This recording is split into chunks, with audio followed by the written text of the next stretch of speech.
What is up, everybody? Welcome to another episode of Raw and Relentless. I have got Steven Montgomery on today. Steven, give the audience a little intro about yourself and what you're all doing and what you're up to. Yeah. Thanks, man. So my name's Steven. I am the founder and CEO of ResiBrands. We are in the home service space as a franchisor. So we have 5 franchise brands that we are scaling across the nation. I like to think that we're leading the blue collar revolution and getting people excited about boring businesses, but also about bringing dignity back to the trades, because it's not just a great place to work. It's also a great place to build a business and make some great. That's awesome. So what franchises do you work on, or what trades are you working with? Yeah, so we have 5 brands. That One Painter is my original brand. It's a company I started when I was 21 years old, 13 years ago. And then in the last 3 years, we expanded as ResiBrands with 4 more brands. We have Pink's Window Services, which is window cleaning; Garage Up, which is garage renovation and garage door repair; and then we also have Action Exteriors, that's like roofing, siding, gutters. And then our newest brand here is Monty's Handyman Services. So why separate brands and not just one brand, one big service company? Yeah, riches are in the niches. Uh, Being a GC is not what we want people to get into. It's not what we want to be involved in. It's too complex, and it's a lot to learn. And you can make a lot more money when you focus on one service brand. You become the best in that area. Plus, there's all sorts of marketing reasons why you want to focus on one brand. And the truth is that, like, if you focus on just building a great painting company, you can make amazing money. Same thing with window cleaning. And so yeah, that's why we have multiple brands, and we've got That One Painter is our original brand and biggest brand by far, but the others are now starting to grow quite a bit as well. And so what I read from your bio is you're a college dropout, Yep. which I love. Yeah. And did you sell was it the painting brand that you grew to 100 million, or what? Am I reading that Yeah, right? that's combined. All of our franchises and all of what we do combined, we're on track for about 100 million coming up. And so, yes, that's all of it together. That's amazing, man. Yeah, yeah. That's amazing. And where are you based out of? We are based out of Austin, Texas. I love Austin. Great barbecue. Oh yeah, the best. And so all of your work resides in Austin? No, so we are all over the country. We're based in Okay. Austin. So we have my original painting company started here in Austin, Texas. I started that in 2011, and Mm-hmm. I started franchising that brand in 2021. So for 10 years, it was my painting company that I ran locally here. We started franchising it in 2021. We're now in 400 territories in about 35 states or 36 states. And 430, I think, is our territory count. And then we started these other brands as well. Pink's is growing rapidly. I think we're at 160. Garage Up is at 30 some, and then the others are just now launched. They just launched, so we just have a few territories. So the 2 brand new ones are literally just a couple months old. So yeah. So the painting brand that when you did that, you were doing that for 10 years before you franchised it. Yeah. What was your revenue figures before you started to franchise and decide, you know what, I can take this nationwide? Yeah, I think the year that we started franchising, I did 4 million in Austin, and Mm-hmm.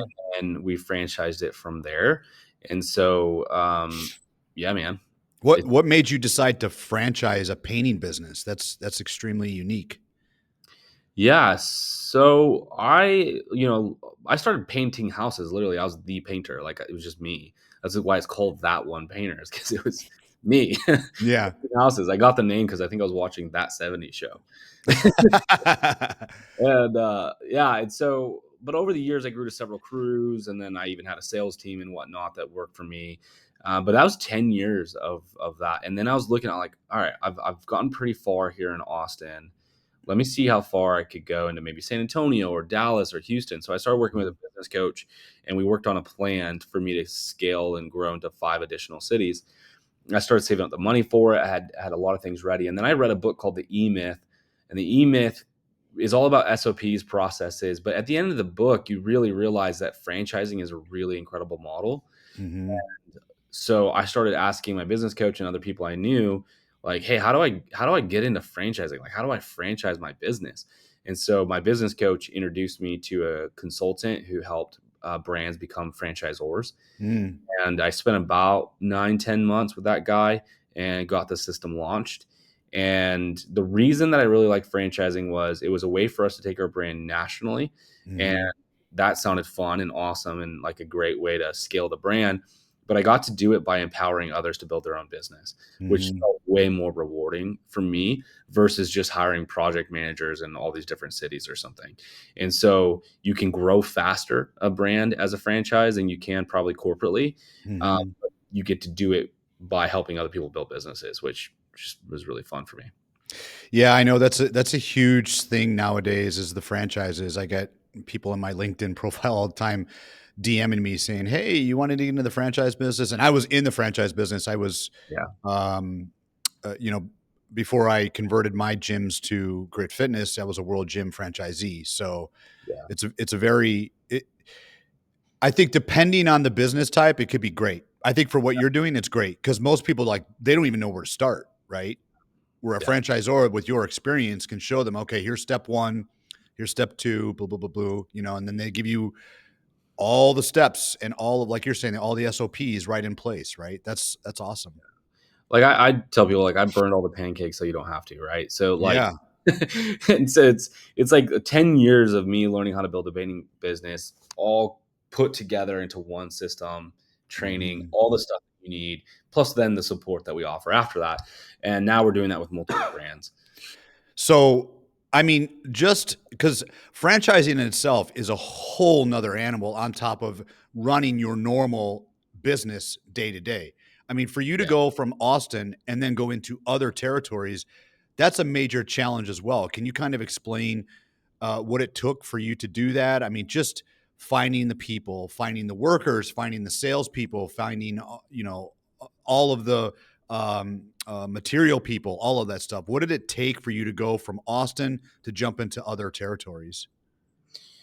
Um, so we built a system that we worked. We immediately what we started doing was we started calling friends and family to see if they'd want to buy the franchise.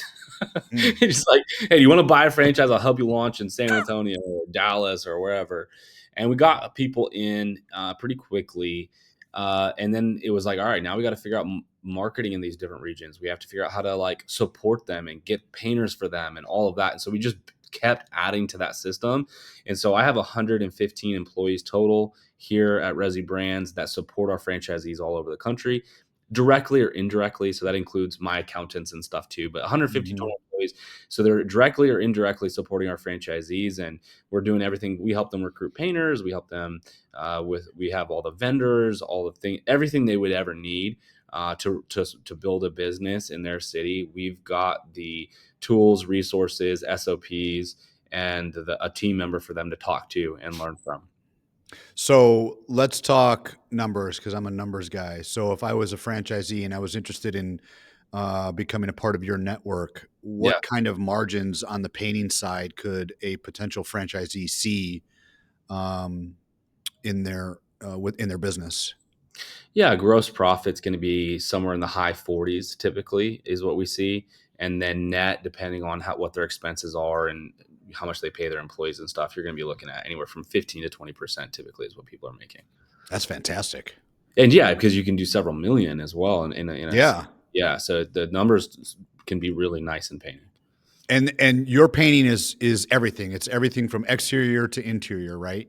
Yes, and we do commercial too. Right. I was just going to ask that. So it's more than just residential, it's Yeah. commercial as well. Yeah, it's probably like 20% commercial, but that's growing. I think it'll grow all Mhm. the way up to 30% next year. Mm, mhm. Do the margins change between resi and commercial? Your gross profit sometimes in commercials a little lower, but your like advertising costs and whatnot are lower. So the net comes about the same. The In my same. Yeah, Mhm.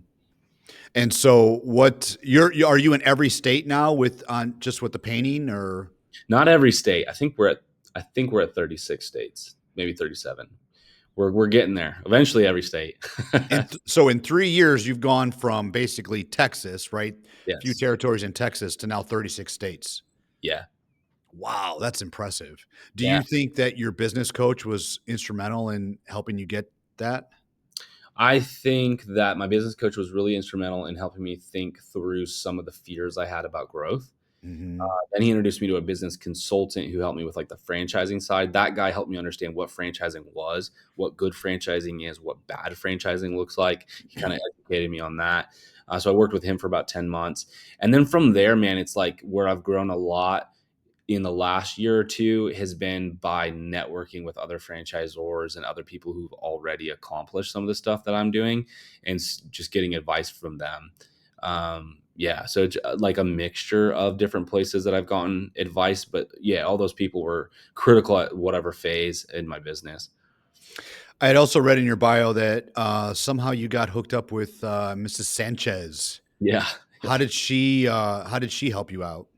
So she saw Pinks on a podcast or something like that and really liked it. And so she reached out and they had done an email about my story. So one of their newsletters they did about my story. It did really well. So they reached out to do a video about us. Mhm. And we did a video about Pinks. And that went really well. Like at the day, like she spent some time with me. She spent some time with the Pinks team. She went on like clean windows. And so at the end of it, like I was kind of like talking with her and I was saying, hey, look, like buying businesses is awesome, but it also is really hard. Like it can take 10 months and then the deal falls apart. Um, Mhm. Franchising is just another good option. It's not which one is better. It's just for some people, franchising is better. And for some people, acquisition is better. And I Mhm. think it really clicked for her and she really liked the kind of the way that we were doing franchising. And so after she finished up the pink shoot, I was like an hour or two later, she shot me a text and said, hey, I want to talk partnership. Wow. And then it went into, a few months of diligence and all of that. And she became a partner in ResiBrands. Wow, that's amazing. Yeah. Yeah. It wasn't expected. Like I didn't, first off, I didn't expect her to reach out for the email or the video. We Mhm. saw it and reached out to us. And I Mhm. did not expect that. So, because a lot of people like kind of assume that like we were reaching out trying to find partnerships and stuff. And the truth is we weren't. And what's happened for me and what I kind of tell people is like, focus on your craft, build something you're really proud of, and then watch what happens. People take notice. Mhm. Right? Like you want to share about it. So I'm pro like share on LinkedIn, Instagram, all your stuff. But like if you want those kind of things to happen, just build something great. Mhm. And Yeah. opportunities will just kind of come. Like you don't have to always be seeking it out. Like just build things that are notable. Right. Yeah, no, 100%. So as a partner, how was she is she just helping you grow all of your different brands with her Yeah. network and her audience? Yeah. What's great about the Sanchez team is that they describe it as a mullet. They're like media on the front and finance on the back. So it's like, you know, I like that analogy, that's great. and it's like they had this amazing strong media arm that of course they're promoting our brand and stuff, and that helps us. It helps the franchisees. It Mhm. brings awareness to our brands. It's great for everybody. And then on the other side is they're sharp. Like they're great business operators. They're great financial partners. So they are helping us think through what we want to build long term and how that would be really healthy. And so they're good partners on both sides of that. And that's really there's multiple advantages in that way. That's good to hear because, you hear a lot of, like, what they call, like, the Insta gurus, right, that really aren't gurus, Yeah. and they portray themselves as something that they're not. No, they know their stuff, dude. Yeah, yeah, no, for sure. Yeah, you could tell because I mean, just her network alone. I mean, she's rubbing elbows with some pretty big names, Yeah. billionaires, Yeah. private equity people that have large funds. Yeah, has she involved Hermosi at all in your business? Because I know that those two are pretty tight, right? No, they haven't, but yeah, they know The each other. sales guru, right? He would Yeah, be great for your sales. that's true. That's awesome, man. What a great connection. And so what's the long game look like? What are you trying to achieve here? The long game for us is to build the greatest and largest trades organization to ever exist. And Mhm. so, a lot of people are familiar with Neighborly. Neighborly is the biggest in the business as far as home service franchising. And one day we'll build something of that size and magnitude. But Neighborly wasn't built overnight. Resi won't be built overnight either. It'll take time. And so we have our 5 brands right now, and right now the focus is, I keep telling all my staff, it's 5 for 25. Like that, we're gonna make these 5 the best brands we possibly can, and help these franchisees be wildly successful. And then we'll add more brands in 26 and 27. So that's the plan. That's the strategy right now. But long term, like to build something massive. I mean, I want to build a multi-billion-dollar home service empire. That's awesome. Now, outside of the painting business, the other businesses like the window cleaning and the home services and all of that stuff. Um, did you have to like have your own corporate model first before you could franchise it, or did you just franchise that idea and then run with it like you kind of did on the Yeah. painting side? So all of them, we either do a partnership or acquisition. Mm, Then we franchise that once we have the system really tightened up. And then some of them we started from scratch ourselves with like a corporate location, and then we scale mhm, from there. Yeah. Like I think there are some franchises out there. There's not many, but there's some out there that they just franchise an idea with no real experience. I don't think that's very good. I don't think mhm. it's healthy. I think a franchise brand should either acquire something and then develop the systems further, or they should start something of their own that they eventually franchise. Because you need that experience, you need that boots on the ground, real operational Yeah. You need understand. some skin in the game. You have to, yeah, you have to understand what it's actually like. And Mhm. because business is very easy when it's just spreadsheets and theory. Yeah, yes. Yes. Like, Yeah. oh, let's just change the margins a few points. Like, well, Right. it doesn't work that way. You can't just plug it into a spreadsheet and magically you Right. make more money. Right. Right. There's work to be done, right? So, Right. Right. yeah, no, I think it's super important to be involved operationally, and then scale it from there. So what do you think has been the biggest challenges for you, growing the franchises themselves?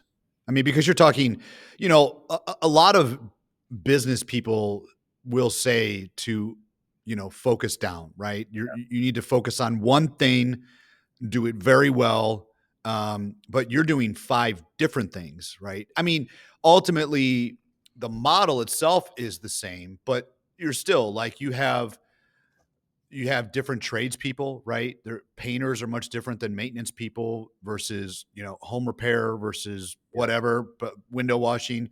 Then Yeah. there's different sales methods, all of that stuff. So what's been the biggest challenge for you with growing this? So when you grow, systems that worked stop working and you have to fix it.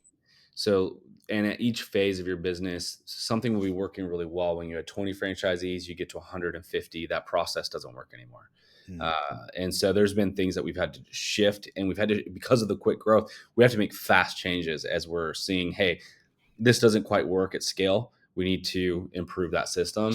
So this year has been a lot of that. I'll be honest. 2024 has been a lot of, uh, like there's overall things have been very good, very successful for our franchisees. But then we've also noticed this and this and this and this can be better. And so we've just, since I would say like June, we've just been making organizational and structure and system shifts that are pretty much all done now. So we're going into 2025 with a year that we think will be massive scale, but it's also why we're not adding more brands next year. We want to make mm, sure 5 are hitting these foundational metrics that we want to get to, and then we can add more brands. I don't regret adding more brands, but it certainly did make it harder. And I had mhm. a friend of mine. He has a pretty large franchise brand as well. He's really quickly growing, and he called me. He was like, "I'm considering another brand, and kind of doing what you're doing." And I was like, "If I were you, I'd wait a year." I was like, I did. Yeah. My second brand, it stretched me, and if I could have waited a little longer and been a little more ready, it would have been easier. And Mhm. so, you want to grow. I tell people all the time, like healthy things grow, but it's not growth at all costs, because you can get into a spot where you have unhealthy growth, and it can also cause problems. And so, we've finding that balance of what's healthy growth and what's too fast is like it takes some discipline, right? I'm competitive, so I want to go, go, go, go, go. Yeah, But I I can also, relate. but you also have to remember, like when you're building something great, it takes time, and Mhm. so allowing time to be a factor as well. And so it's just that balance of, hey, this is a growth season. This is like a tweaking and refining season. Then you go into another growth season. And Mhm. if you apply those refining seasons, you get to keep having more growth seasons. But if you Mm. only have growth seasons, eventually you stop refining and improving, and it starts to decline. Mhm. Can you give some examples of this year of operationally what you had to change that just wasn't working anymore as part of your growth? Yeah, like our marketing strategies didn't work in every state. So Mm. we had to pivot and start working on new things there. We used to have our own in-house call center that we've mostly replaced with like AI and technology now. But Mhm. like you start to get to like other parts of the country, and it's like, man, like the call center all have Texas accents, like, Yeah. and the people in Maine are like, "What the hell? I don't want to talk to a Texan." Yeah. Hang up the Yeah. phone or whatever. You know what I mean? Yeah. It's just like it's those types of things that you realize there's things that you realize that are good ideas. They work really well in a region, and then you get at scale. It's like, no, we need to just automate this so it's mostly technology, and then it's Mm. to the local team there.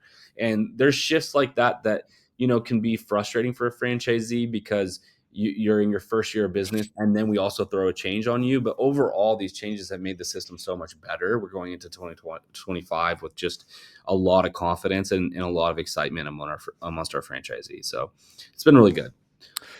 What of your team, Yep. let's say your C-suite team, or Yeah. no, not even C-suite, any person in your team, who do you think are the top 3 most important people on your team? That's a great question. Um, so I have 3 guys that are basically my C-suite that have been with me quite a while now. So one's chief of staff and accounting, so he holds together all of the staff stuff and all of our accounting and finance stuff.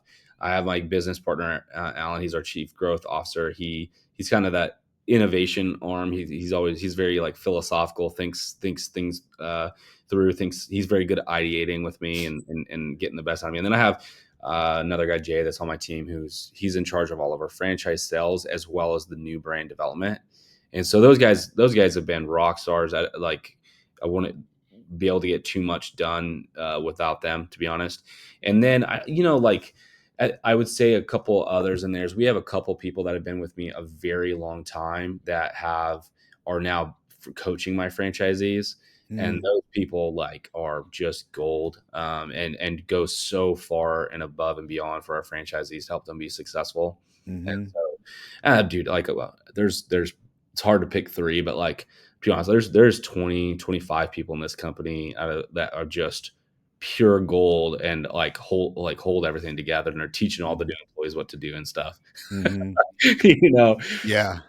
So basically what I'm hearing is a CFO, that's kind of your chief of staff's accountant guy, right? CFO, a sales and marketing guy, and an ops guy.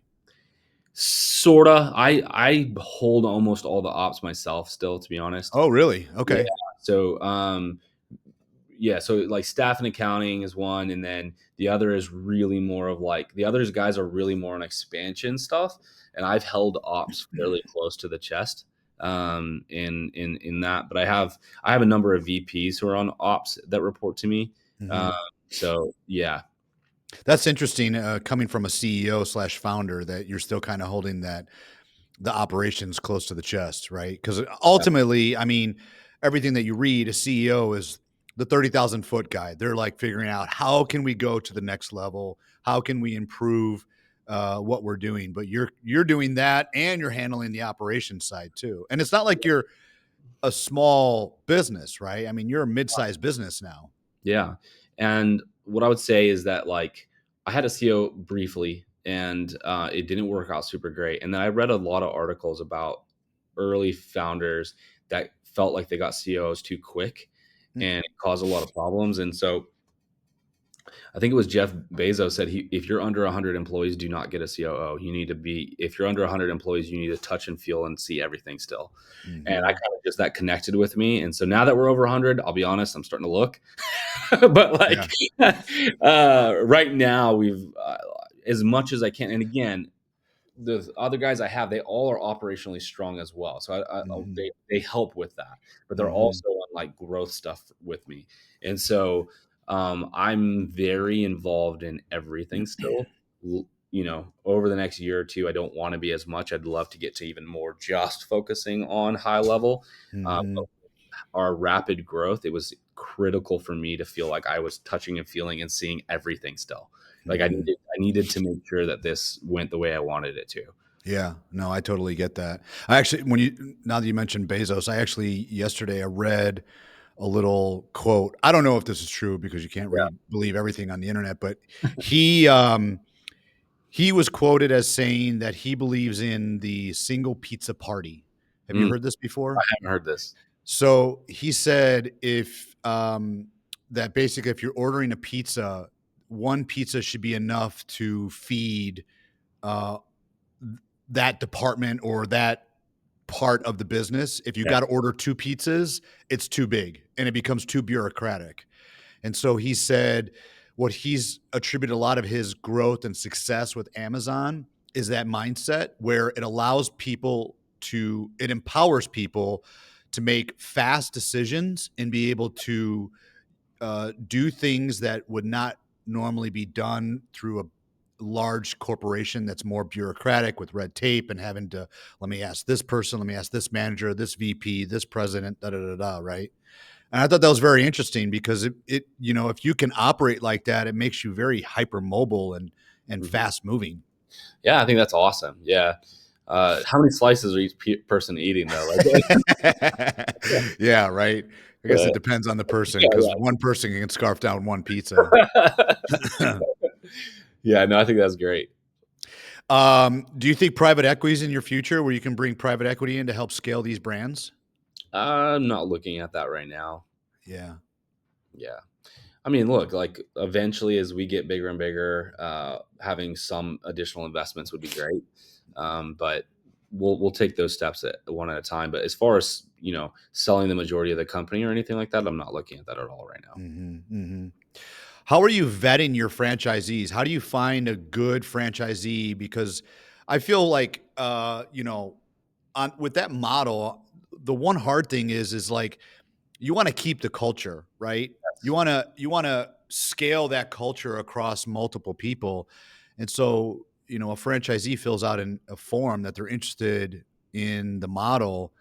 How do you vet that person so that they, represent the brand well and they continue with that culture? Yeah.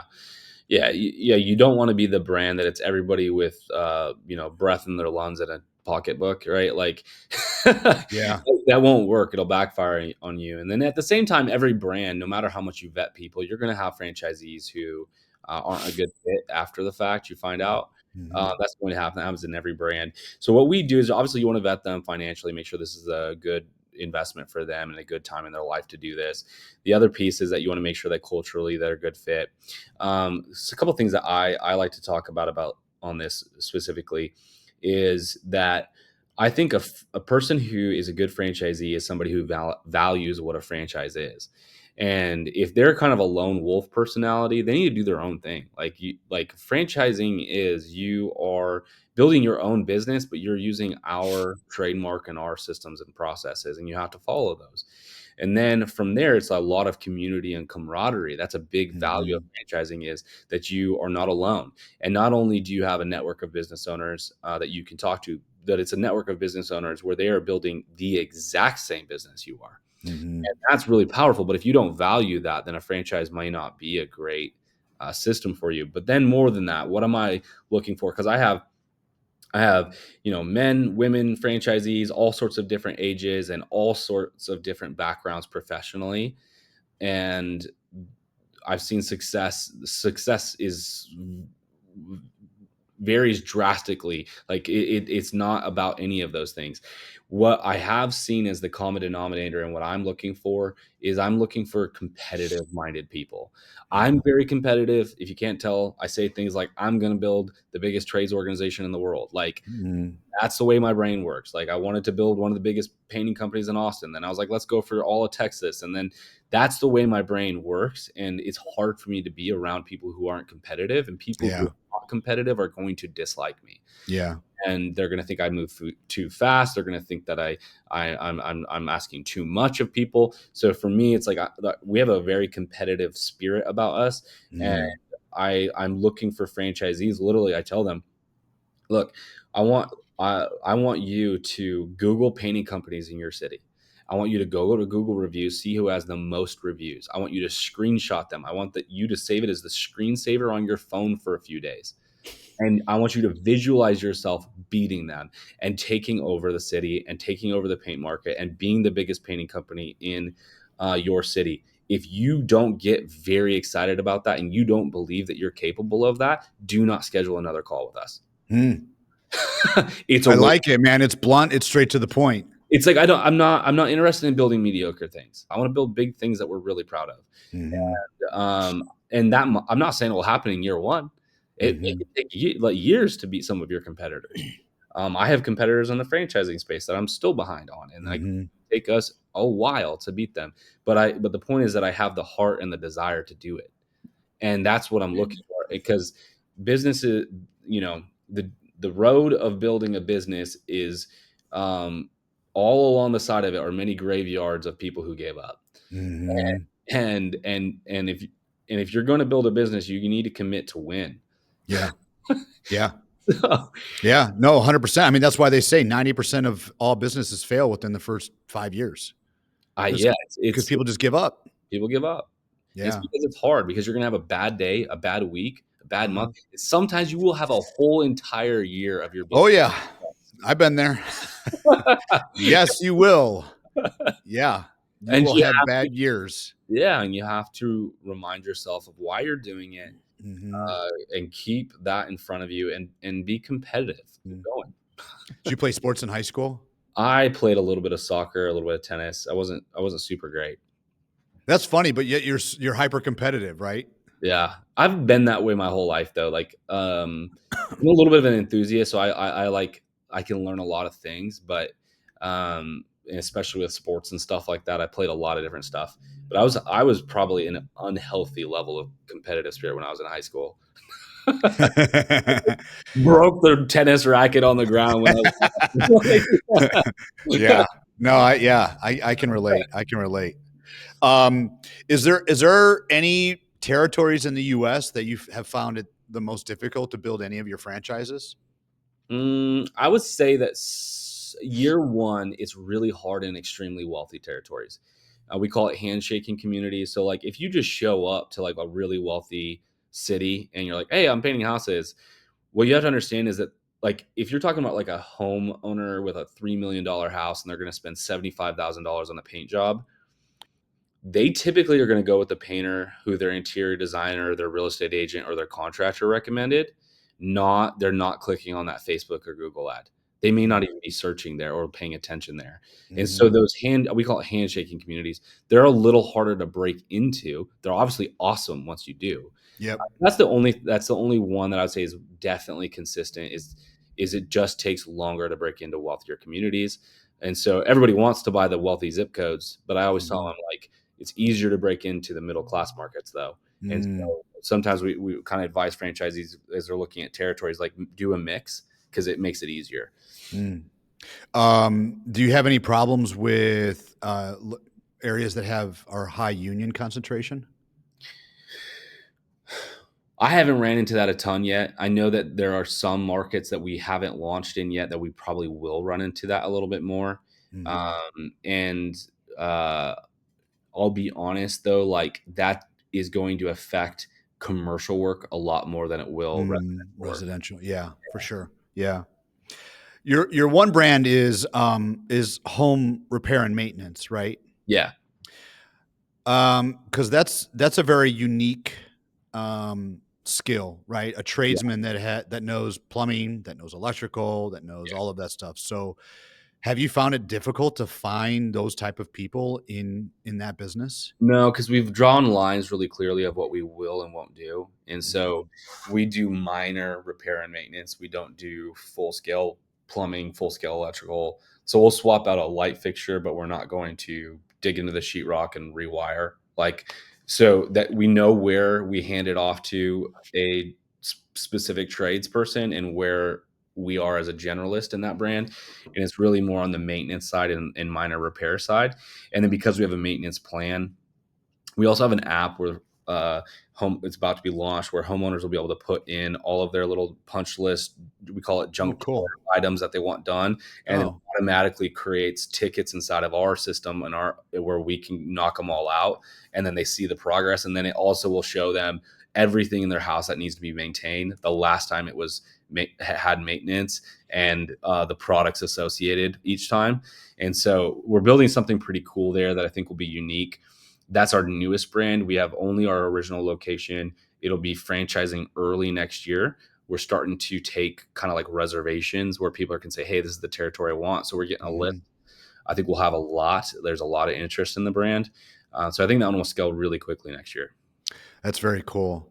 What I like about what you're doing is tradespeople is a dying breed, Yep. and it needs to be revitalized, right? Because for so many years, for the last 40 years, um, society has pushed college, right? And trying to go get that 4-year degree. And so when they did that, less and less people were entering the trades. And now we have a trade deficit where there's not enough people that know trades to be able to do these type of things in the working world.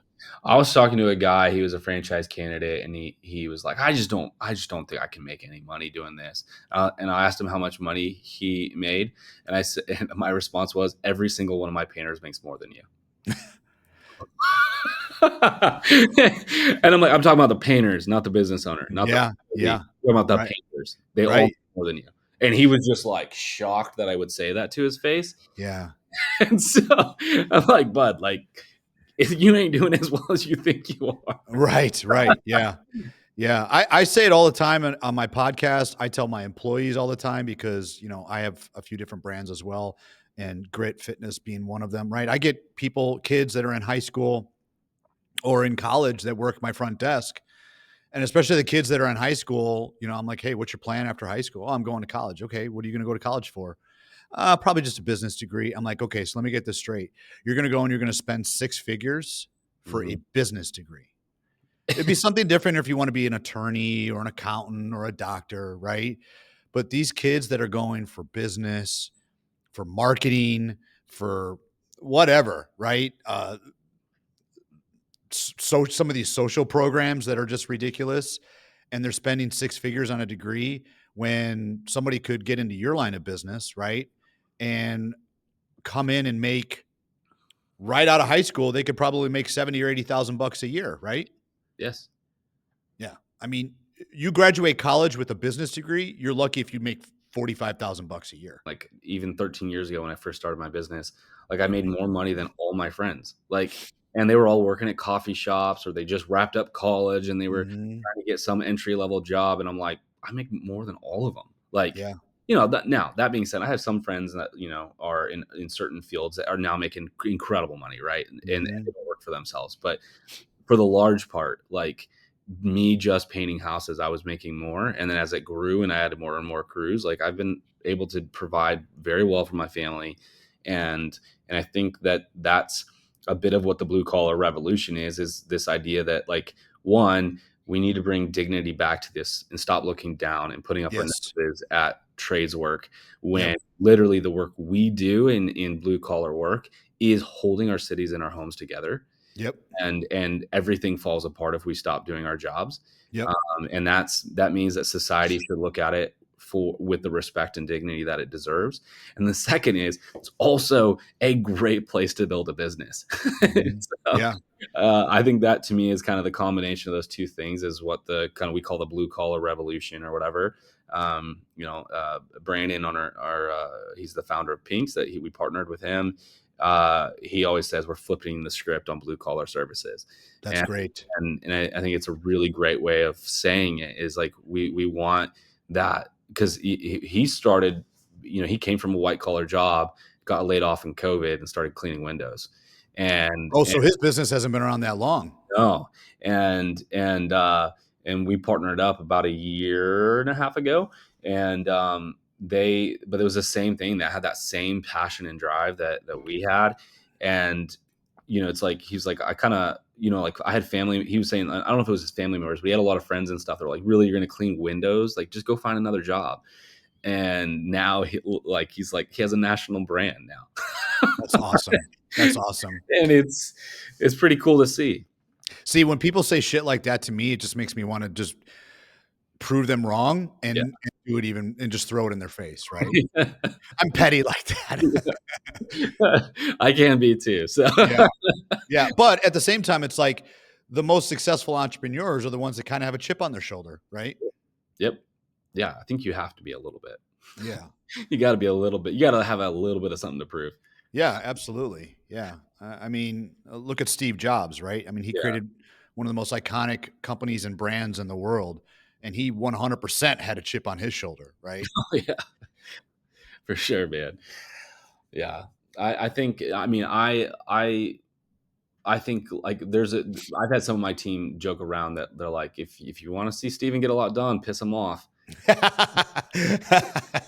That is very true. All of a Yeah. sudden, if you piss Steven off in the wrong way, like a lot of shit gets done. Yeah, that's awesome. I love it. Yeah. Um, so did you grow up in Austin? No, I'm originally from Oregon. Oh, okay. Yeah. Yeah, one of my buddies, he owns several gyms in Oregon. Yeah. That was a nightmare for him during COVID because Oregon is a interesting state. That's I was just up there for an event, but uh that it's a beautiful state, It but is. it is Portland and some of these cities are not what they used to be. Mhm. Some of the insane regulation and stuff that's happened. It's wild.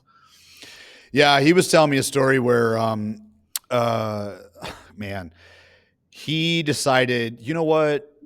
I'm going to give all of my staff a raise, like Mm, specifically like the front desk staff. He's like, because you know what? He's got, I don't know, I think he's got 6 or 7 locations. And he goes, I want to pay people above minimum wage, right? Everyone, he would always survey his staff, like, hey, what can we do better? What do you want? Da, da, da, da. And they would always say, we want more pay, we want more pay, we want more pay. And so he's like, okay, I'm just going to satisfy everybody. I'm going to give everybody that, is at minimum wage now. I'm going to give them, I think he was doing a $3 bump, right? right. And so I think at the time, Oregon's minimum wage was like $12 an hour. Yeah. And so he's like, I'm going to take everybody to 15. If you're working the front desk, you're getting $15 an hour. So $3 over minimum wage, that's really good. And so literally when he was rolling that out, the state announced that the new minimum wage law passed and it was moving to $15 an hour. And so he was all excited about rolling this out. And so what happened is the staff got pissed at saying, well, we're just now back at a minimum wage. So that mindset, it shifted completely because people thought they were going to get this raise, but all it did is it moved him up to the new minimum wage. And so then the staff thought that he was just playing games, but he really wasn't. He was trying to be genuine and give everybody a raise. So That sucks. yeah. But those are the things in business that you deal with, right? That most Okay. people don't understand, Yeah, definitely. Definitely. Yeah. It, Yeah. entrepreneurship is hard. It's not for everybody. And that's another thing too that I kind of hate with the new social media, the Insta gurus or whatever you want to call them, is they always tell everybody, be your own boss, go into business for yourself.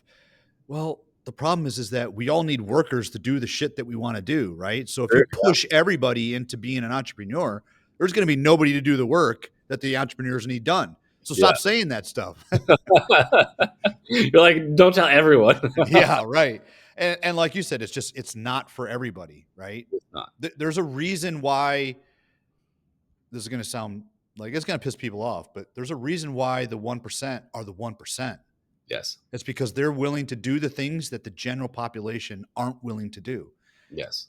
And not everybody got inherited their money, right? I mean, Very few. most of the 1%ers were built off of the sweat off of their back, right? Yep. And that's it.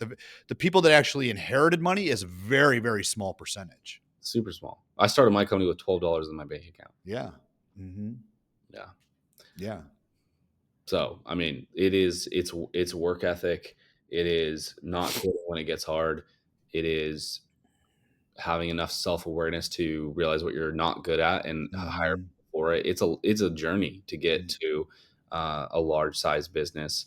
But it's a worthy endeavor if you understand it and you have what it takes to go for it. Now, I don't think that business always has to be hard. Like that's part of why. Hmm. It's like if you can build good systems and good processes and get great team members, it can get a lot easier. Uh, Hmm. and so you know more money, more problems is true up to a certain extent, but eventually it's like, yeah, but more money pays for those problems. Yeah, You can start to take care 100%. of it. So, and then there can become bigger and more complex problems, especially when you try to grow again. But Hmm. that's what I think it's really important that like people understand there is there is a stretching that you have to go through, but then you're now ready. Like you have to learn it, you have to grind, you have to put the reps in, but then on the other side of it, you're just better. And Yeah. so yeah, things pop up or whatever issues happen, but you just know how to handle them so much better than you did before. Yep. It's like I've started a number of businesses now. I've done a lot of stuff like that, and I tell people I'm like I got the reps in. Like this, I used Mhm. to struggle with anxiety and fear and self doubt and all that too, but I did enough reps that I built up the confidence. First time you jump out of a plane, you're gonna be terrified. You do Yep. it 2 times and you won't be scared at all. Yep. Yeah. Yeah, 100%. No, you're absolutely right. You're absolutely right. And the other side of that too is when you're first starting off, you're wearing all the hats, Yeah, right? So it's extremely satisfying that when you've done all of those reps, like you said, yeah, and now you've hired people to be able to wear other hats that you used to have to do. That's extremely satisfying because now you're creating opportunities for other people and you're actually seeing the growth that you've done by making those hires, you yeah, know? yeah, absolutely. Yeah. Steven, I really appreciate you coming on. Where can everybody get a hold of you? Yeah, we go to resibrands.com. You can learn about our brands. You also see my socials, all of our brand socials on there. And it's a good place to kind of see what we've got going on. And we'd love for people to, at least if nothing else, just get curious about the blue Mhm. collar revolution. Mhm. Consider being a business owner in that space. It's a great place. And we're happy to at least just show people what it's all about. That's awesome. I love what you're doing. I think you're right. The blue collar revolution definitely needs to happen, and I'm happy that you're making that happen. Awesome. Yeah. Thanks, man. Thanks, Steven. I'll make sure to add all of your stuff to our show notes. Awesome. Thanks, man. Thank you.